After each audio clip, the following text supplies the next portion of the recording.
Last week, we looked at the encounter between the Israelite spies and Rahab the prostitute in Joshua 2 as we've continued our study in the book of Joshua. And we saw that despite being a resident of Jericho, Rahab betrayed her country and did all that she could to join Israel. And the biggest question that lingers in that story is why? Why would she do that? Why would she betray the country she's known? Well, as we looked at that story, we saw that she had heard about all that their God had done, and like the rest of the known world, she was trembling in fear. She knew that their God, Yahweh, was the real deal, and he could do wondrous things. And so Rahab ended up helping the Israelite spies, and the spies returned to Joshua, and they reported at the end of our story last week that the promised land is surely theirs. Why? Because all the people are melting in fear. Today we're going to continue our story by looking at Joshua 3, 4, and the first verse of chapter 5. Don't worry, I'm not going to read it all. We're going to take a look as an overview over that and see what Israel's next move is. In Joshua 3, as you read that story, you learn that Israel has a new order. And that is that every time they see the priests and the Ark of the Covenant move out, they are to follow it. And so one of the big questions we talked about in the beginning of Joshua was, how does Joshua know when and where to go? He knows he's going to win all these battles, but when does he know when to move out? Well, now we're given that answer in Joshua 3. Anytime they see the Ark move, they follow. They're also told to keep a 1,000-yard stare from it, a respectful distance away.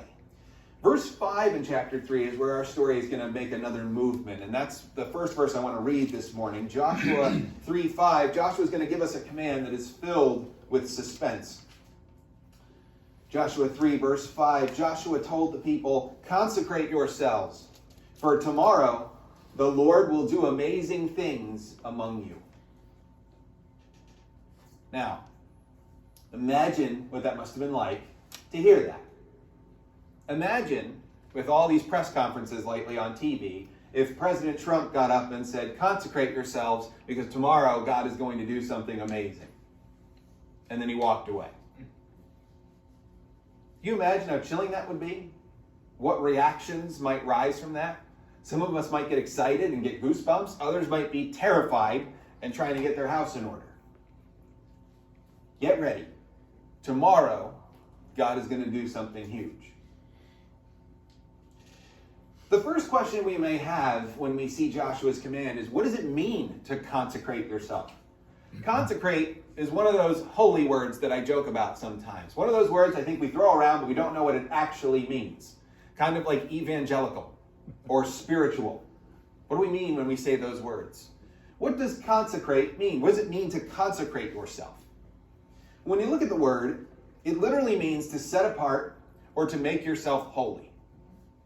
But again, I don't think that's very helpful. Matt, be holy. Okay? What does that look like? Does that mean I study my Bible more? Does that mean I stop doing some things and start doing other things? What does that look like? The only glimpse we have about what it means to consecrate yourself is Exodus 19, where Moses gives that command before the Ten Commandments. When Moses gives that command to the Israelites, there are two specific things they are told to do, and they're probably not the two things you'd think of if I was to tell you to consecrate yourself. The first thing is to wash their clothes. Now today, that's lost on us because we all have washers and dryers and we do our laundry very regularly. But we need to understand that for the Israelites, they were walking around in the desert for 40 years, and as they are walking around, they don't have time to sit down for hours and hours and do laundry. Not to mention they don't have washers and dryers. So they're not washing their clothes as often as we do today. Most of the time, people were walking around in their filth. That's why you see in the New Testament that a big part of eating a meal indoors when Jesus goes into people's homes is to sit down at the front and wash their feet in water before they sit at the dinner table, to clean themselves up, to wash up before dinner. And so that's one of the things that they were told by Moses. Wash up. Get ready for God. The second thing that Moses told them in Exodus 19 was to abstain from sexual relations for 3 days. And again, I don't think that's the first thing that would pop into our brains when we think about consecrating something. What's the point of it? What does it mean if we were to do that today? I think the spirit of consecrating yourself is the idea of getting focused and presentable for God. It's similar to any of you who have worked in the service industry when you were told that the CEO was coming. So get the store cleaner than it's ever been before. Make sure you wear clean clothes. Make sure you follow the dress code. Men, make sure you keep your facial hair appropriately trimmed. All the other things that are busted out when the big guy comes, right? Some of you might be giggling as you hear that because you know what that's like when you've worked in the service industry before. My wife Julie would always joke around that anytime a high-profile Starbucks person would come around, all of a sudden everything would get way cleaner than it ever did before, certainly more often. And we see now with this coronavirus outbreak, people are saying, we're going to clean the store better than we ever did before. And we're like, well, I hope it was clean before that, but okay. But the idea is to focus. Remove all distractions. Clean yourself up. Clear your mind. Be ready for God. But even more important than the consecration, Joshua tells the Israelites that tomorrow, God is going to do amazing things. By the end of chapter 3, God is going to part the Jordan River just like he parted the Red Sea for Moses. And the Israelites are going to take their first steps into the Promised Land. In the next chapter, Joshua orders one man from each tribe to get a stone from the middle of the river and bring it back to the camp.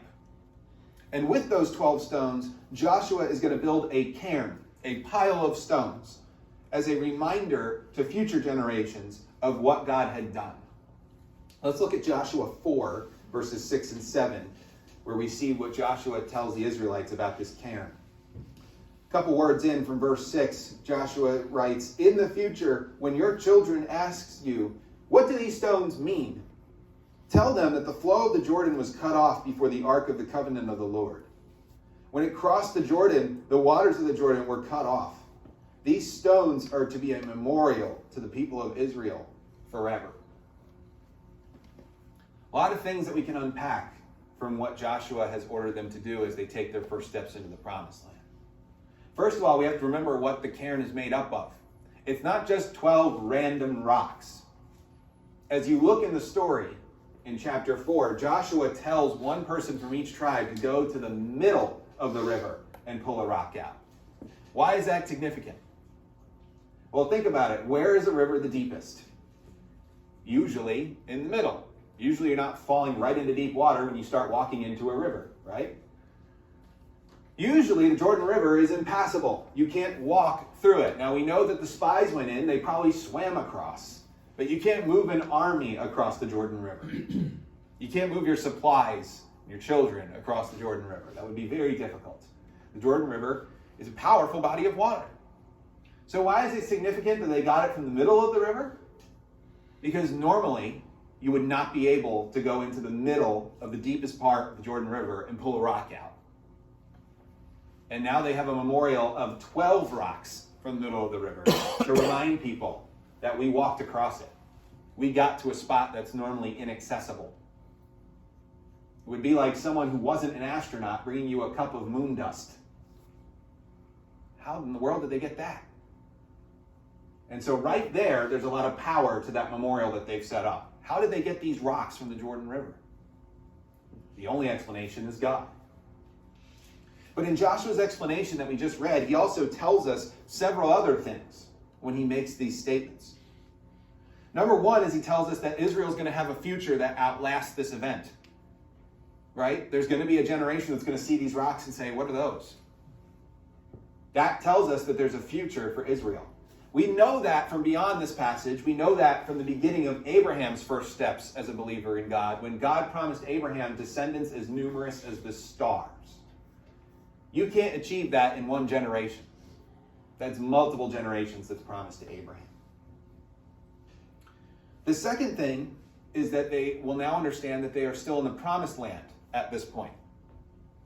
If children in the future are going to ask what these stones mean, that means that kids are still going to be there in the Promised Land.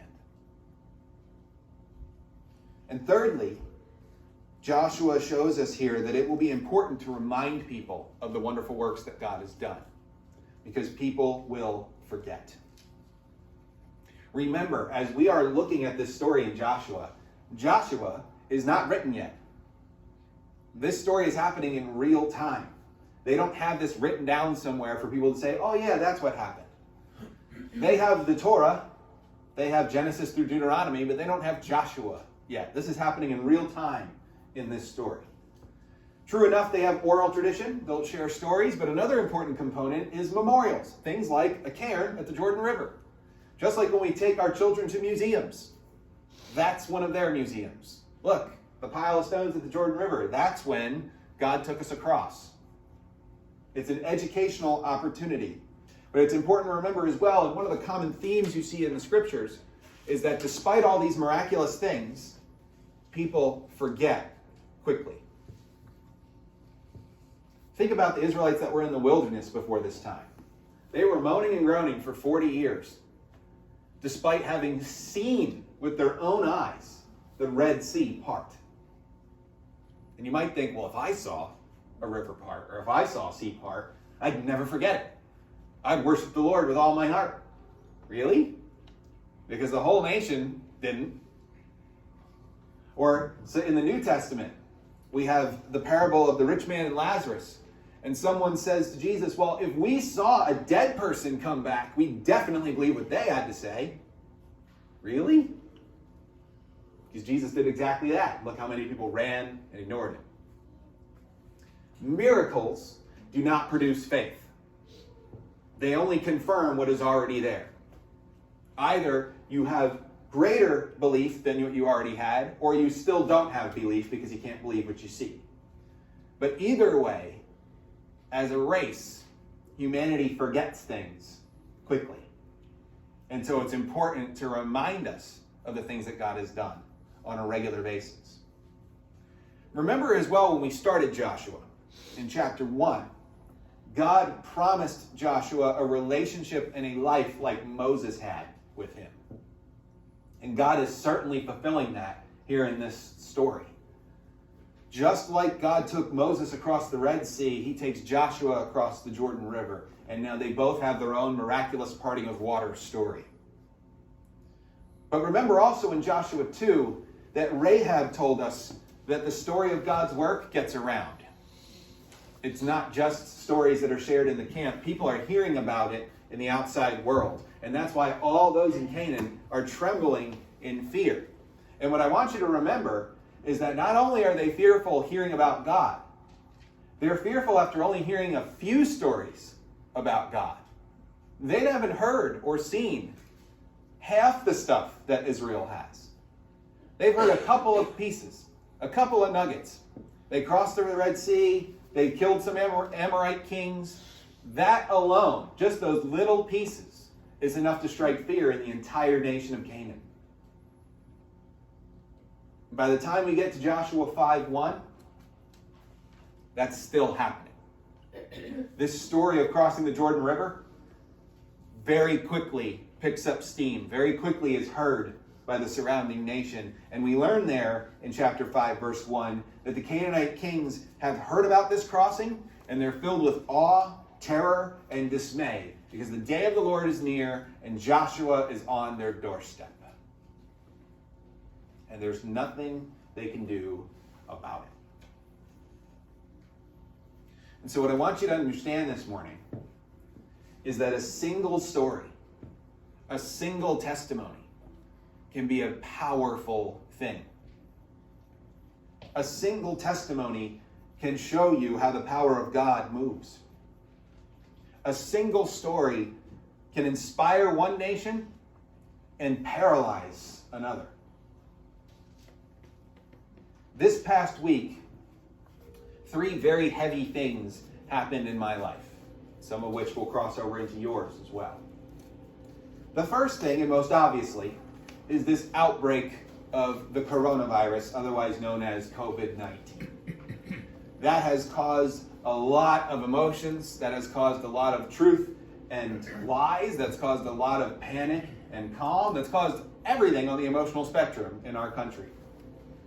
And as I said this morning in our announcements, some of you may not know that not only am I a chaplain at a Sarah Care Hospice, I'm also a bereavement counselor and an emergency preparedness coordinator. And so I have been inundated every day with the press briefings, the latest instructions, contacting our facilities to find out if we can get in or not, what are the latest protocols and procedures, educating our families, the whole 9 yards.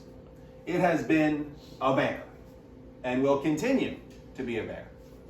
And so all I'll say about that is remember in your prayers to be thankful in your situations, but remember also those who are on the front lines of these things, because they have a lot of work to do. The second heavy thing that happened to me this week was that my first patient, Michelle, passed away. Now, I've seen a lot of death in hospice. I've watched some of my patients pass away. It's not an abnormal thing for me to see in the line of work that I'm in, but what made this one hit harder for me was because not only was Michelle my first patient, she was also my friend. Michelle was diagnosed a few years back with muscular dystrophy. And as her disease progressed, she was more and more confined to her bed. Michelle loved the Lord with all of her heart, mind, soul, and strength. And every time I saw her, or one of our teammates saw her, we were reminded of two things. Number one is that God is more important than you and her. She would tell me every time I was there, I don't want to be known for what I did. I want people to talk about and be known about what God is doing. She told me as we were planning her funeral arrangements that she doesn't want people talking about her at her own funeral. She wants people talking about the Lord and all the wonderful works that He's done. You've heard me pray up here many times that my hope and my prayer is that everything we do is to God's glory and not our own. I believe that very strongly.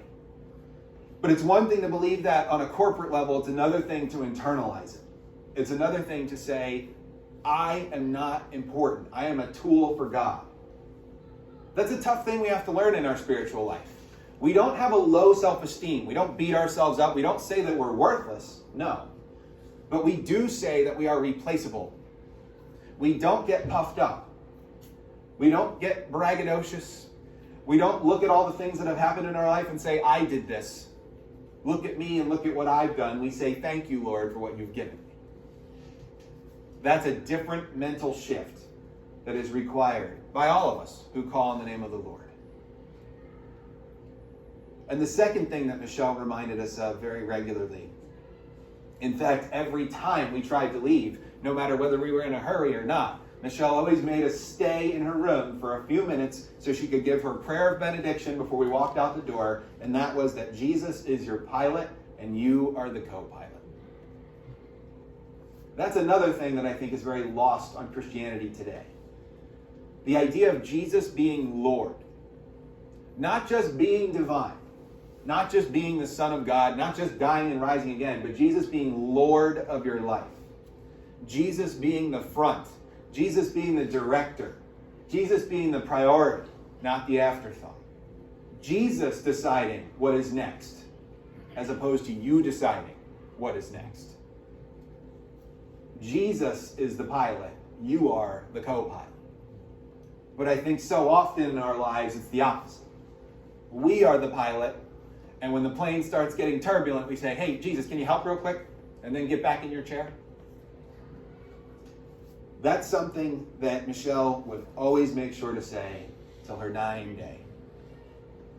Now, you might be wondering, how can somebody with muscular dystrophy, how can someone who is bedbound serve the Lord? What can they do when they're so confined? Michelle found 4 ways to do it. The first is that she used her increased time in solitude to deepen her faith through prayer, meditation, and study.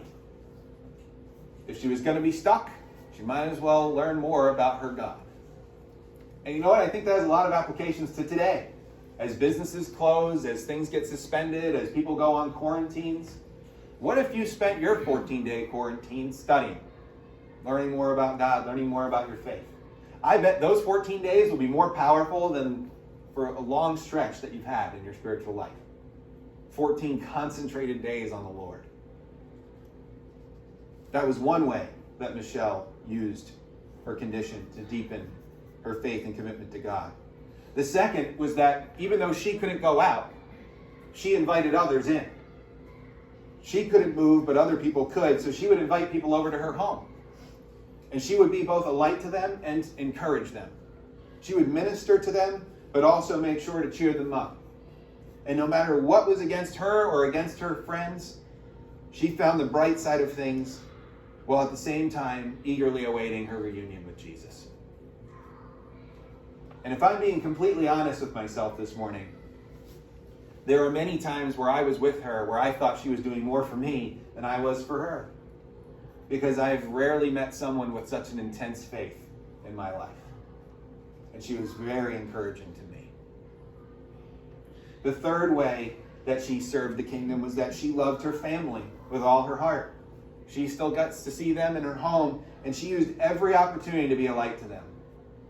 Her greatest wish was that her daughter and her grandchildren and her great-grandchild would know the Lord. And she would use every opportunity to work in a conversation about Jesus, to work in a conversation about the kingdom of God. She was a light to her home. And many times we ask ourselves with people that are in that stage of life, how come they're holding on? Why haven't they passed away yet because of all these health reasons? The will has a lot of power behind it. And I firmly believe that part of the reason Michelle hung on for so long on hospice was because she wanted to be there and minister to her family as long as she could, hoping that they might be saved and live a kingdom life. And fourthly, and finally, Michelle created a testimony that now lives beyond her. It's one I'm sharing with you this morning. The bed did not hold her. Her testimony reached beyond it. Her story is one that I'm going to carry with me till I die. And I hope my next generation will take it with them. That is what the cairn at the Jordan River is meant to do. It's meant to carry stories forward, past death, past difficulty. And I wanted to share that story with you this morning because Michelle showed me that. She showed me that even in difficulty, even in death, life abounds. God moves, and his plan moves ever forward. And while I was losing my friend, the third and final tough thing that happened this week is that the pastors and deacons of Crossroads, together in one spirit, decided to dissolve Crossroads as a formal organization due to the overwhelming issues with our financial and human resources. So, what does that mean? It means that Crossroads Church will no longer exist as an organization, and its assets will be liquidated. It means that Sunday morning service will end as of next week. And as I said this morning, if the coronavirus causes a complication with that, we will work on a digital solution for you. It means that you, the deacons, and the pastors are free to explore new spiritual roads in your spiritual walk. And it also means, on a personal note, that I will be free to offer more to the community and spend less late nights grinding out a sermon apart from my wife. But it's also very important this morning to share with you what this does not mean. In some ways, what I'm about to say is more important than what I just said. What does this not mean this morning? Number one, it does not mean that any relationships you've made have to end. If your relationships with one another are defined by Sunday morning, that is sad. And that is not kingdom living. Your relationships and connections with one another should transcend Sunday morning. What it does mean on that note is that it's going to be harder. You're not going to have the easiness of Sunday morning to continue those relationships. But my friends, we have the wonders of technology. I can FaceTime my nephew every week and say hello to him, even though he's hundreds of miles away. You can call, text, still write snail mail. Yes, that's still a thing, kids. There's a million ways that we can communicate with one another, a million different opportunities to see one another and engage one another. But it's going to take a little more work than it did before to keep those relationships going. Secondly, this does not mean that any ministries of Crossroads other than Sunday morning will end. In fact, one of the things that the deacons and the pastors have been talking about at every single gathering is how amazing these Kingdom Outposts have truly become. Right? We have had a wonderful new take on Kingdom Outposts. The idea of having a small group that is not a clique, that is not meant to exist on its own, but rather to pull people in deeper to kingdom living, ideally into a church setting, but also just to take our faith more seriously than a curriculum or a party game, is something that hasn't been heard of in Christendom for a while. And so we are strongly encouraging each Kingdom Outpost to continue to meet. And I'm personally challenging each Kingdom Outpost this morning to see how it can do more for the kingdom. You've heard me a couple months ago when I first took over the primary preaching role of Crossroads, when I gave a SWOT analysis of our church: strengths, weaknesses, opportunities, and threats. I'm going to challenge our Kingdom Outpost to do the same thing, and to do so on a regular basis. To ask yourself, what are we good at? What are we bad at? What opportunities do we have to go forward, and what threatens us from moving forward? To ask those questions and go deeper. Personally, I believe that our Kingdom Outposts have gotten pretty good at intimacy with God, pretty good at community with others, but living a life on mission, I think, still has work to be done. I think we can do more there. But that's where you all are going to have to get more involved with that and continue to ask those questions so that you can grow and become more and more effective, more than you already are. Another ministry that we have been smiling about is the men's breakfast. One of the hardest things for any church, anywhere, is having an effective men's ministry. I'm sure Freedy has countless stories where he could share about that.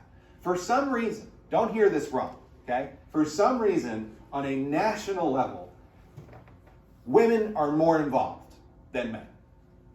That's not sexist, that's just data. In general, across churches, it's far easier to get a ladies' Bible study going, to get ladies to participate in various events and community engagements, than it is for men. And we're not entirely sure why. One of the things we are sure about, what really does a good job of bringing men in the door, is food. It's just something that you can laugh. I'm laughing too. Food has been a uniting thing for men and women, but it especially gets men in the door.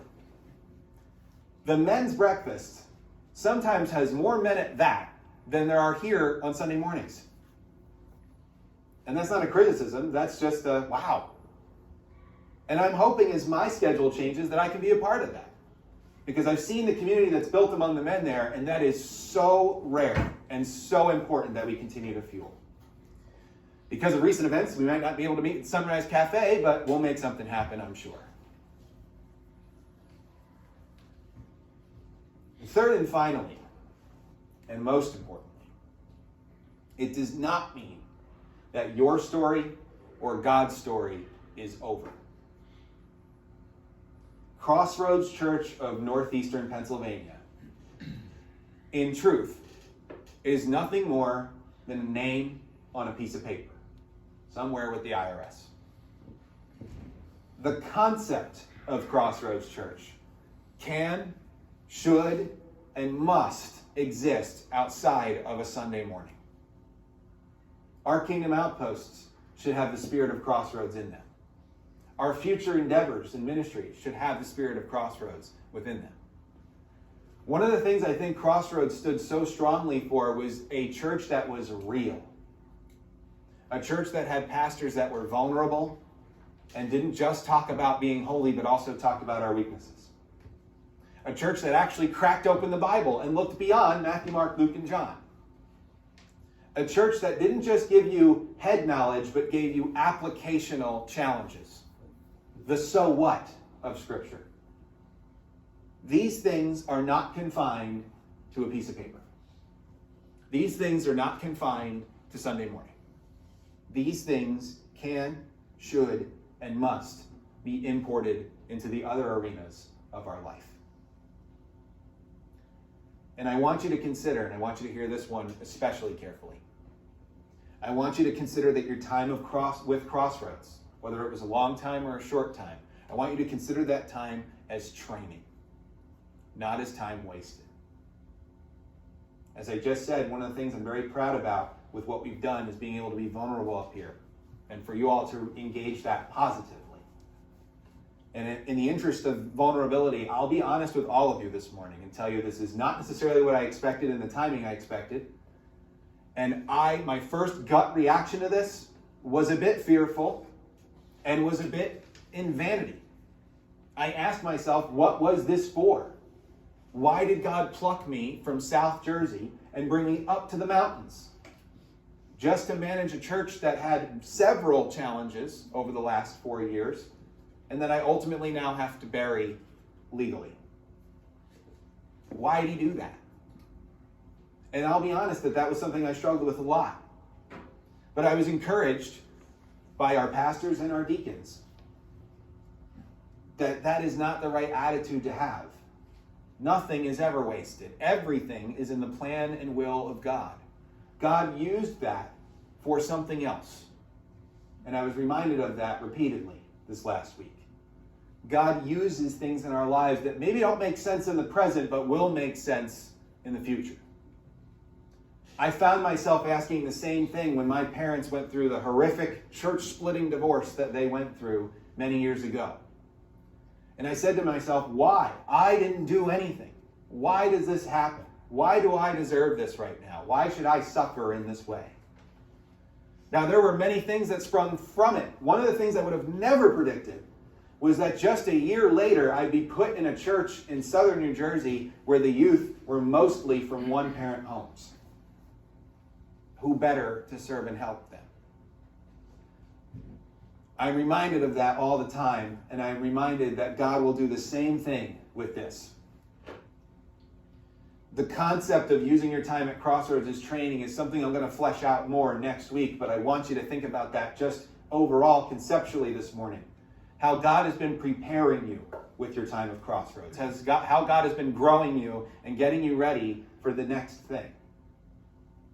This is going to be an item on your spiritual resume for sure. And so what I want you to do today, number one, is I want you to consider what God can do. I want you to remember the cairns that God has placed in your journey. Remember those cairns like the one at the Jordan River. Chances are that all of us have several cairns in our heart. Several things that God has done for us along the way. Several things that God has grown us in, provided for us, challenged us, moved us.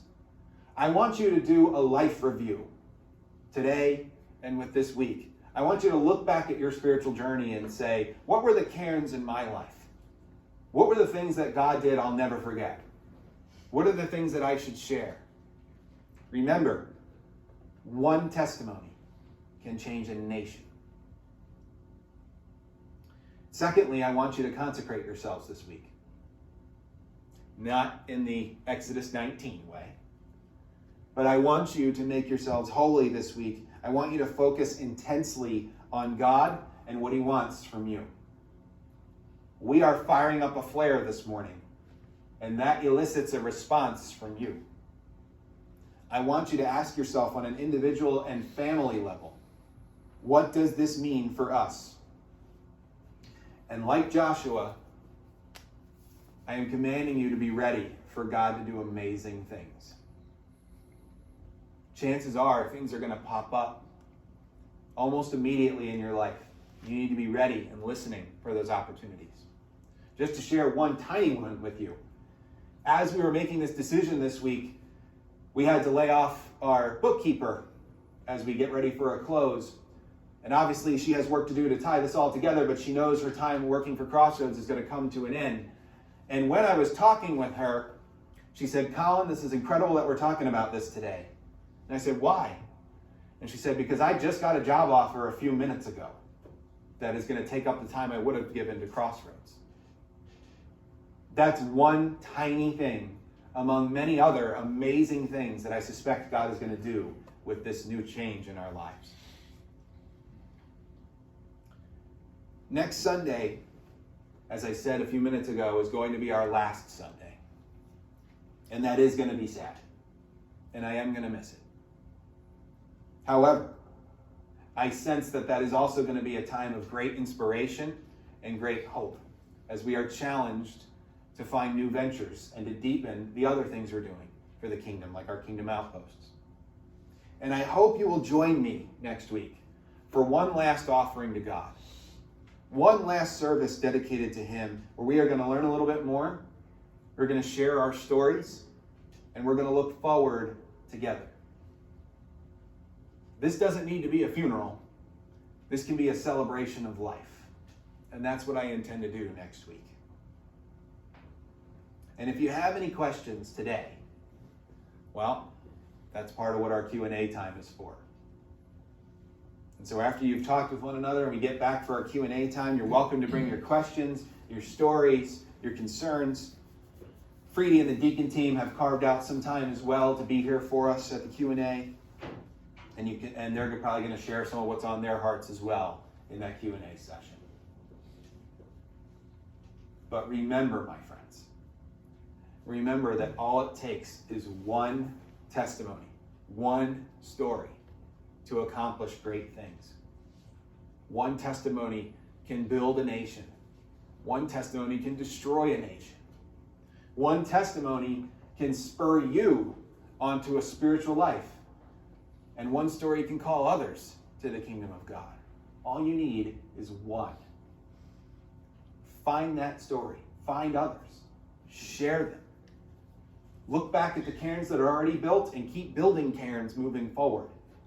Point others to what God has done in your life, and I promise you it will inspire great, amazing things we have never imagined before.